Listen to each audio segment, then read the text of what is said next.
અત્યારે ફરિયાદ કરે છે કે વર્ષો સુધી આપે આજે અમારી સેવા અંગીકાર કરી, હવે આપ કેમ અમારી સેવા અંગીકાર નથી કરતા?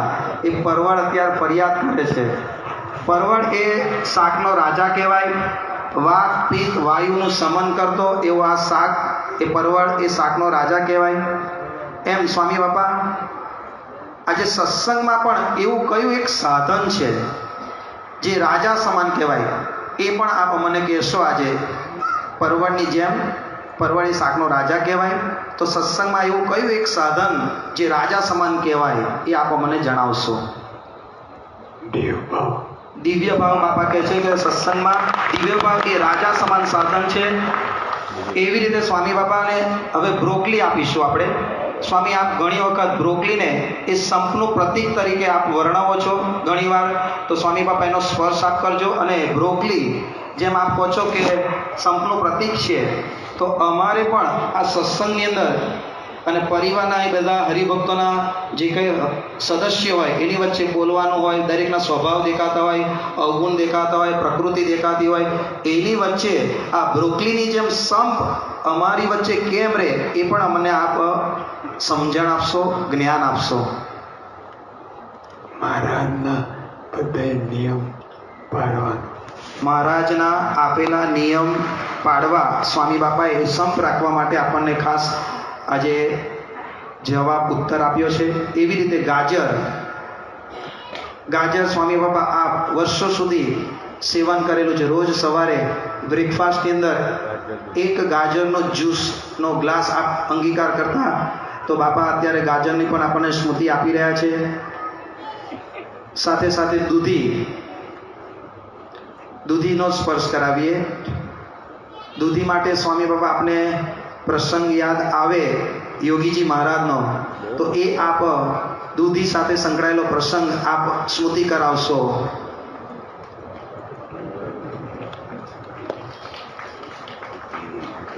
દૂધી સાથેનો યોગી બાપા સાથેનો આપનો પ્રસંગ આપ ઘણીવાર કહેતા હો છો, સ્મૃતિ કરાવતા, તો એ સ્મૃતિ કરાવશો બાપા. મારી સાથે નહીં પણ વિવેક સાગર સ્વામી સાથેનો પ્રસંગ.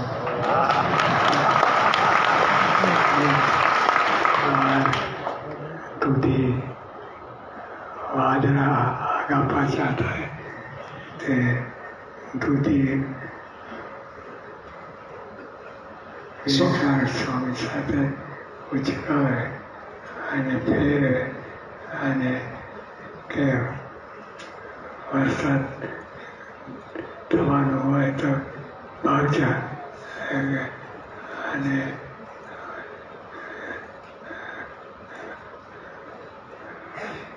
વરસાદ થવાનું હોય એટલે આવકારે. આજે પણ બાપા સંકલ્પ કરજો. ઘણા બધા ખેડૂતો આ વરસાદ હવે કમોસમી જે પડે છે એ બંધ થાય અને બધાના જે થોડા ઘણા પાક બચ્યા છે એ બચી જાય, એ માટે આપ સંકલ્પ કરજો. આજથી વરસાદ પાછો બંધ થાય જરૂર નથી. એવી રીતે સ્વામી બાપાને હવે હાથની અંદર મૂળાનો સ્પર્શ કરાવીશું. સ્વામી બાપા આપ જ ઘણીવાર કહેતા કે યોગી બાપા પવઈવાડીમાં મૂળા, પવઈવાડીની અંદર મૂળા સ્વામી બાપા જ્યારે આવે યોગી બાપા, એ પૂર્વે આપ થોડા ખેંચીને બહાર રાખતા. યોગી બાપા જ્યારે પવઈવાડીમાં આવે ત્યારે આપ થોડા ખેંચીને બહાર રાખીને એ રાખતા, જેથી કરીને યોગી બાપાને તકલીફ ના પડે. જેવા આવે એટલે સીધા ખેંચાઈ જાય. તો આવી સૂક્ષ્મ ગુરુ ભક્તિ અમારામાં પણ આવે.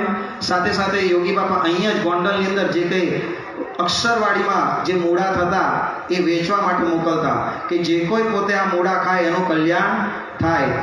અને સાથે સાથે સત્સંગની અંદર કહેવાય છે કે 56 પ્રકારના મિષ્ટાન જમ્યા હોય પણ જો મૂળા ખાધા હોય તો એ દબાવીને પણ એનો ઓળકાર આવ્યા વિના રહે નહીં.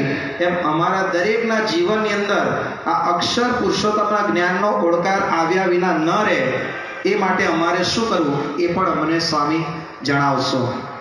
મહારાજની બધી આજ્ઞા પાડવા, મહારાજની દરેક આજ્ઞા પાડવાની સ્વામીશ્રી એ ઉપાય સમજાવી રહ્યા છે. એવી રીતે સ્વામી બાપાને રીંગણ એ સ્પર્શ કરાવીશું. રીંગણ પોતે સ્વામી બાપા કહે છે કે 4 મહિના અમને હાંકી કાઢ્યા, પણ હવે 6 મહિના અમારી સેવા અંગીકાર કરશો બાપા એવી વિનંતી રીંગણ કરે છે.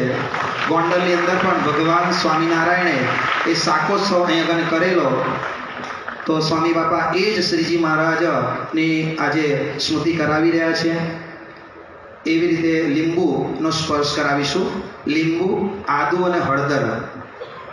બાપા આપે ઘણા વર્ષો સુધી એપિટાઇઝર લીંબુ, આદુ અને હળદરનું એપિટાઇઝર આપે વર્ષો સુધી સેવન કર્યું છે કે જેનાથી ભૂખ ઉઘડે.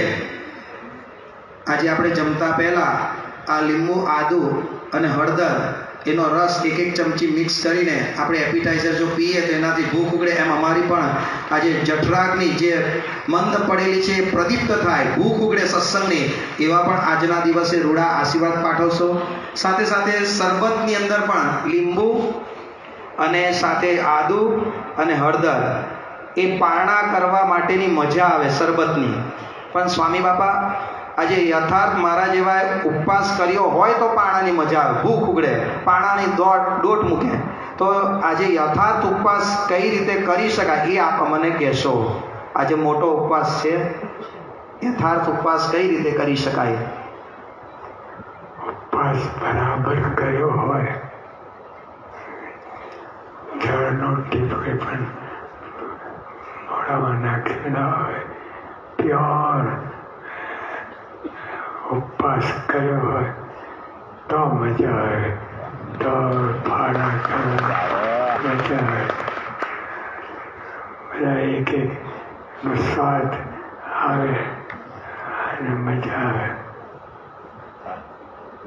ગુરુહરિ મોહન સ્વામી મહારાજ યોગી બાપાની આજ્ઞાથી 5 દિવસ સળંગ આજે ઉપવાસ કરેલા, અને એ જે મજા 5 દિવસના ઉપવાસ નીચડા કર્યા પછી પાણાની મજા આવે એ અદ્ભુત સ્વામી કહે છે. એ સ્મૃતિ પણ કરાવી બાપાએ, યોગી બાપાના વખતની આપણને. એવી રીતે લીંબુનો સ્પર્શ કરાવીશું. લીંબુને એકવાર ફરી યાદ કરીએ એટલા માટે કે જેતલપુરના પહેલામાં અને જેતલપુરના 3જા વચનામૃતની અંદર લીંબુ ફળને શ્રીજી મહારાજ ફેરવતા. તો એ જ શ્રીજી મહારાજ સ્વામી બાપા રૂપે અત્યારે આપણને દર્શન આપી રહ્યા છે. તો બાપાને વિનંતી કરીએ કે એ લીંબુ ફળ ફેરવવાની આપણને સ્મૃતિ આપે.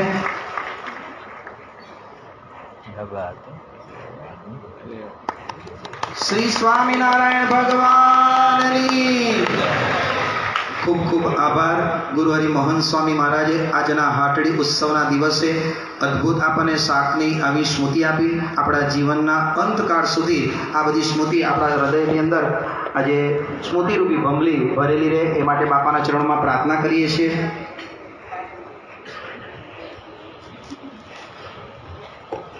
સ્વામીશ્રી આપણને